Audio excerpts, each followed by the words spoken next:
What's going on, reef builders? It is Christmas here at the studio because I just got in my order of corals from Ultra Coral Australia.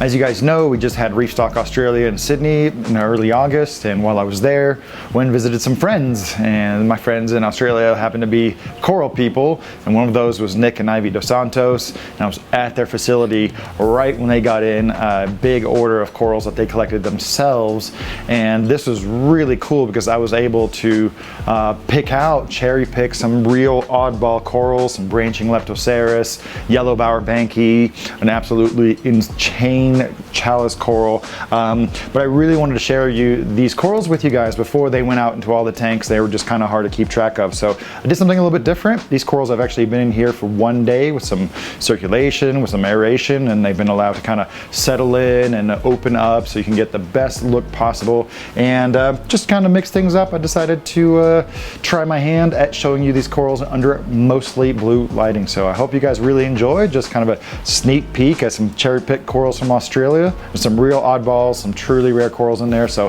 I hope you enjoyed. Here's a really nice elephant skin coral, a Pachyceris.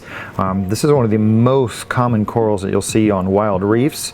It's never going to really get anything crazier than just a slight shade of green, but it's a really hardy coral that'll, some species really do best under medium light. This is one of those semi-branching species that actually will do better under a little bit brighter light. And when you're diving on the reef, this is one you'll actually find in shallower water. So they've really fallen out of favor with the general aquarium hobby because they're not like the most propagatable coral, but it's one I've been really on the lookout for. Very common, and finally glad to add it to my collection. Here we have a couple nice euphyllias. This one really stood out to me because it has such weird wedged or semi-branching tips, so it's almost just got like a frog spawn hammer thing going on. And it definitely doesn't hurt that it has a kind of a bright green inside with a little bit of just an orange edge to every tip, but you'll see that is not a normal tentacle polyp. So really looking forward to putting this in just a a classic reef environment and seeing how well those develop and see how bright those colors can become. And this is one that I picked out on purpose because it is deliberately kind of gray. It doesn't have really any hint of brown or green or orange. It has just these really grayish, almost white, very well developed tentacle tips. And it's just going to be something really different in my collection of euphyllias. So here's a little bit more of a fancier style bowerbanki. I already have and did a whole video on fragging orange bowerbanki. This one is definitely a little bit more on the neon side of orange compared to the coppery one that I had before. And there's a little bit of that shipping damage that sometimes can't be helped. But definitely one of the biggest scores from Ultra Corals Australia was this super yellow, a freaking yellow bowerbanki with green mouths. I've never seen anything quite like this, so I'm really excited to get this into the tank because I've seen oranges and UFOs, bleeding apple UFOs, but when I saw this yellow one, I just knew I had to take this piece home. I know I'm not alone in my love of orange LPS corals. I've got a whole ton of Acan Pachycepta, orange Colonies. There's actually one in the mix, but this nice, just pretty much solid orange lord really spoke to me when I saw it.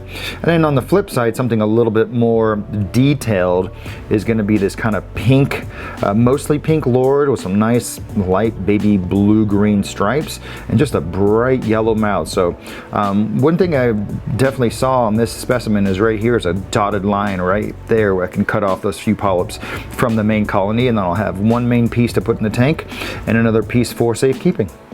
Now this is one coral that I've been looking forward to get for a really long time. I had some right in the early days of the studio. This is branching Leptoserus gardneri. It was being kept in really, really low light, which is best for these species because they will bleach easily. They are very much a low light like coral.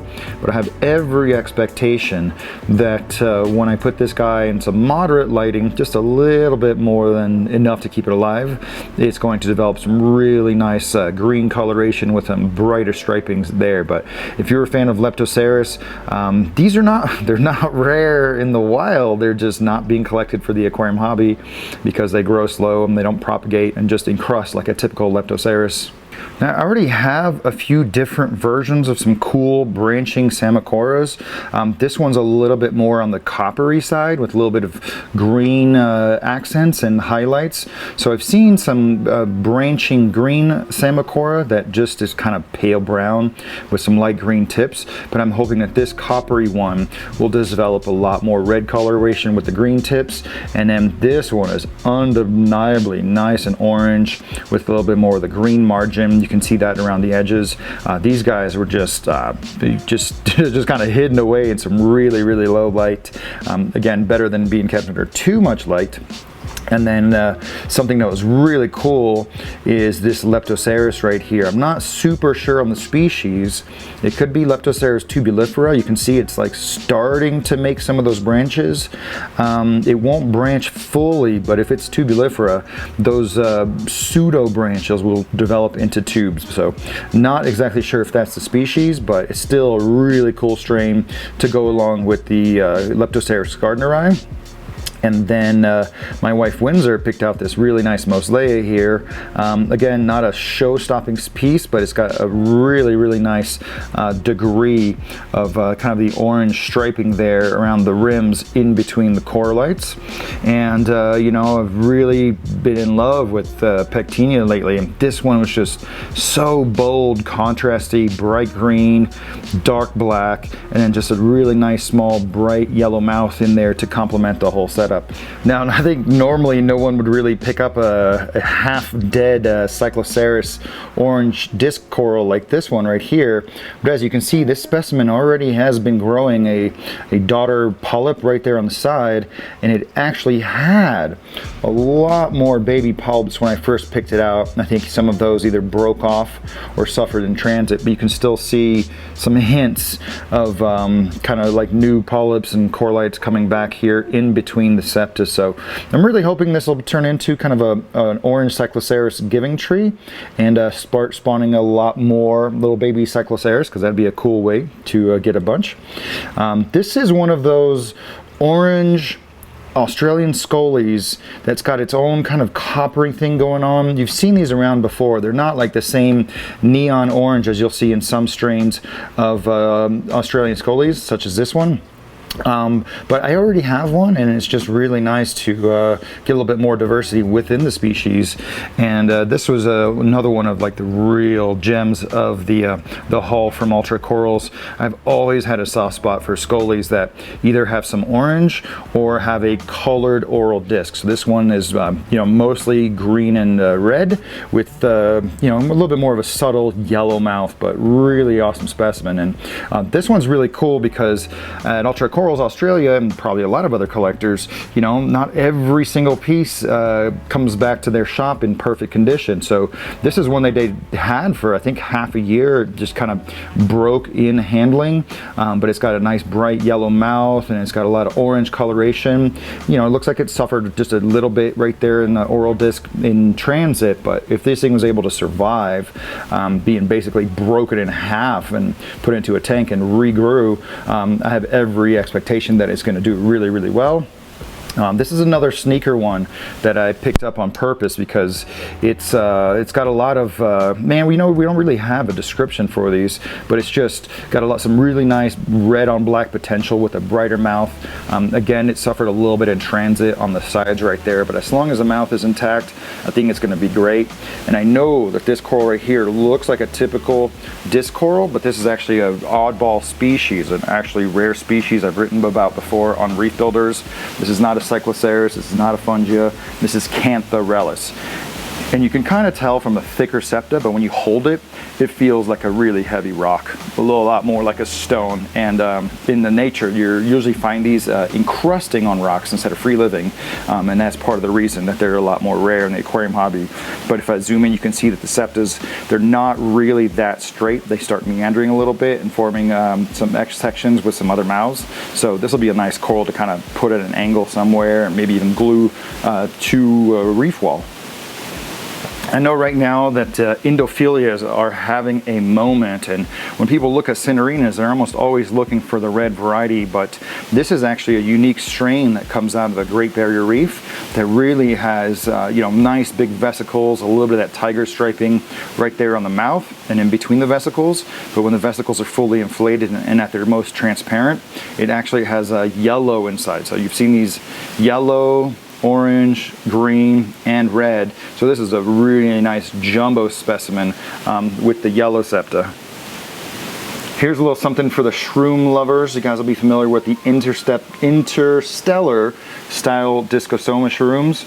And when I saw this rock, and it had some that were a little bit more orange and the other ones that are a little bit more tangerine colors on the same rock, you can really see that. And over there on the back, I'm really excited to put this rock out and let those shrooms just really thrive and develop to their best potential, just because these are such beautiful, showy shrooms. Oftentimes you have to buy the polyps, so finding a rock of mixed colors, that is a real score. And then just kind of as a wild card, I picked up this one right here. This is a kind of a Tonga purple bullseye style shroom. So this one's mostly purple, a little bit of yellow edge to each polyp, but if you look really closely, you can see just a hint of like little orange spots inside. And I'm not the biggest kind of bounce collector. It doesn't tickle my fancy so much when they start producing the big vesicles, unless they're really brightly colored. So it's actually really nice to develop some of the bounces yourself and see what will happen. So that's a little wild card to go along with the two different shades of interstellar. As if I needed any more Acanthastria pachycepta, I picked up a couple more of these fiery orange, air quote, lobos, because I have lots of different versions, but I wanted one that was more solid on the orange, more solid on the green mouth. So I got this guy right here, and then this one right here, you can see there's a lot of patterning on the red and kind of green spots on the outer tissue. Right there you can see some hints of red with a lot of that green mouth action going on, but a little bit more reticulated. And believe it or not, because everybody's chasing the orange, this one is just such a more oddball specimen, really brown with like pistachio markings. I haven't seen anything like it, but I really firmly believe you need some supporting actors to go along with the retina burning coloration. Last but definitely not least, I got some really fun chalice corals. Nick, he's definitely got an eye for them. He knows where to find them, and he just knows where to find the really cool ones. So this came off of a really large colony. It had some big old pieces of it, but it's like a burgundy red with some pistachio splashing around, and then just a nice yellow bump. And a yellow spot on every single bump. So I think, those are just almost like half finger sized coralite. So it'll be really interesting to see how this particular grows out. And this one had a little bit of a rough ride to ACI, kind of bag popped, so he lost half of his tissue here. But that's just how it rolls. When you get corals from the other side of the world, you expect a little bit of a scratch and dent situation. So this would be considered an alien eye chalice with those green mouths, green edge, with a little bit more of the ice cream pistachio color spilling over here. I don't remember what the rest looked like, but this guy's really stable, in good shape. And similarly, we've got a red alien eye right here with red mouths, a red rim, and some unusual, just some nice green polyps in there. It was just a nice kind of a mixed specimen. You don't always see the red edge develop on alien eye style chalices, so it'll be nice to put that guy in some really good conditions. And then this guy right here, super duper neat. This is almost basically a rainbow convict.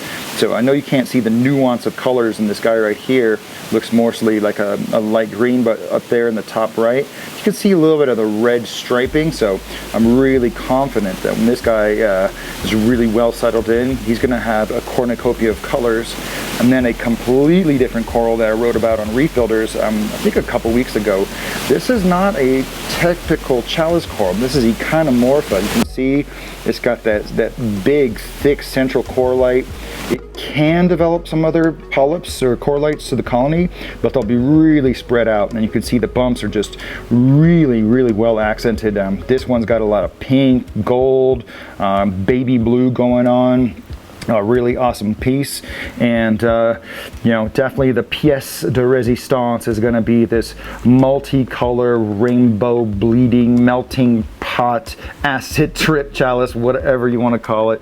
This was an incredibly you know, generous piece from Nick, because I know in some markets these might be scratching 5 digits at the retail level, but because I'm not a coral farmer, because I'm not going to hack it out, because I'm just going to put it in a nice aquarium and just check out how all the colors develop, I was entrusted with this coral to document and share with you guys. And if I remember correctly, that was probably just a small little piece that was came off the same rock, so it's unclear whether this one is actually a part of this coral. You know, it might have been a one whole colony, part of it died back and regrew, and this is just kind of an isolated piece, or that could have simply been just a different orange chalice that had settled next to this one. So we're gonna definitely take some time and really document this guy super well. But you know, there's no orange filter here. That is how those colors look. And just to add a little bit more spice, we've got a rainbow convict right there. We've got kind of a yellow alien eye, and then kind of a red alien eye convict frag right there. I would pick it up and show it to you guys, but doing two hands on this video to show you the corals. Got to hold the camera and make sure it doesn't fall in. I really hope you guys enjoyed checking out these new corals here at the studio as much as I'm about to enjoy putting them out and watching them settle into the tanks, develop their full-on colors, and start growing and really achieving their full blossoming potential. So I really want to thank Ultra Corals Australia for providing these corals for the Reef Builder Studio, and especially Chris and Amanda Meckley at ACI for handling those corals and getting them here. So if you have any questions about these particular corals, anything specific to corals from Australia, make sure to pop those down in the comments below. Don't forget to subscribe, hit that notification bell, and as always, we're happy to have some conversations with you in the comments. So our next video is going to be a banger. You definitely want to have that notification bell. You're not going to want to miss it. If you liked our previous video, this is basically the same kind of video on a totally different but perhaps even more coral dense aquarium, and I promise you won't want to miss it. So it's good to see you guys again and just kind of share with you some corals I've got here at the studio, and we'll catch you guys on another video very soon. Bye.